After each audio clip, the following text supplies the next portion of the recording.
Bonjour à toutes, bonjour à tous. Je m'appelle Abderrahmane Amsider, professeur de communication à l'Université Ibn Zor d'Agadir, et je suis très heureux de vous présenter le module 3 intitulé Communication interpersonnelle, qui fait partie du MOOC Communication des organisations. L'objectif, bien sûr, de cette séquence vidéo, c'est d'abord de vous sensibiliser à l'importance de la communication dans votre vie à la fois personnelle et professionnelle, et également de vous initier à quelques principes de base de la communication interpersonnelle. Dans la deuxième séquence, j'approfondirai plus en vous donnant quelques cas pratiques. D'abord, cette séquence va bien sûr se constituer de deux points majeurs. D'abord, la définition de la communication interpersonnelle et ensuite quelques freins à cette communication. Qu'est-ce que communiquer? Bien sûr, communiquer vient du latin communicare, qui signifie mettre en commun, mettre en relation, créer du lien. Donc communiquer, c'est un phénomène relationnel.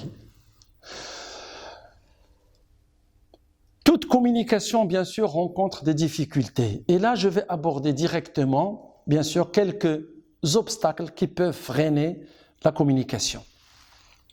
Parmi ces obstacles, il y a ceux qui sont liés à l'émetteur, d'autres qui sont liés au récepteur, d'autres enfin qui sont liés au message lui-même ou au canal.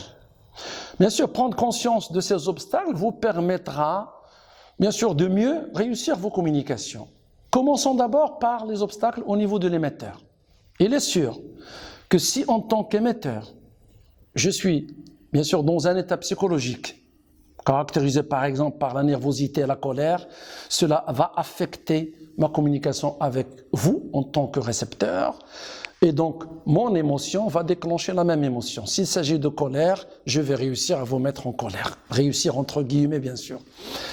Deuxième obstacle, c'est bien sûr le langage utilisé. Si j'utilise un langage que mon récepteur ne comprend pas, cela va bloquer la communication.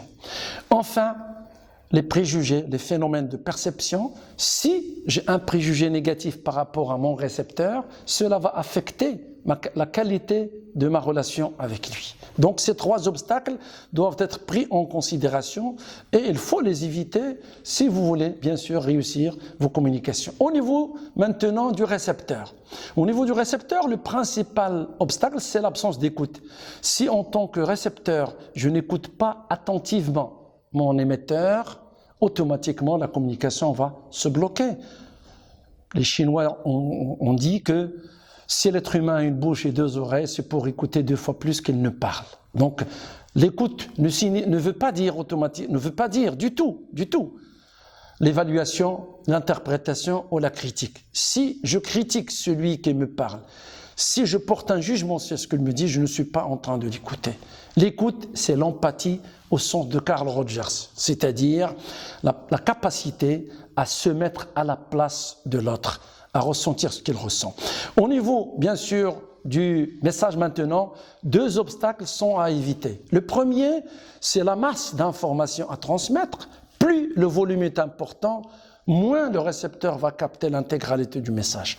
Donc il faut que je trouve des alternatives. Obliger mon récepteur à prendre des notes pour qu'il puisse garder tout mon message. Deuxième obstacle, ce sont les niveaux traversés par le message. Il ne faut pas qu'il y ait trop d'intermédiaires entre l'émetteur et le récepteur si vous désirez que votre message soit capté. Au niveau maintenant du canal, le choix du canal, si je ne choisis pas un canal adapté, bien sûr, à la nature de mon message, la communication va se bloquer. Je peux vous donner un exemple.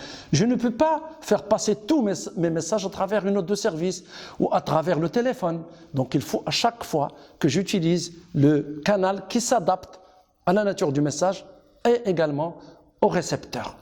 Je vais donc clore cette première séquence en vous disant que la communication interpersonnelle est compliquée, elle est complexe, elle nécessite beaucoup d'efforts et de concentration, mais elle est intéressante parce qu'elle nous permet de mieux vivre nos relations avec les autres.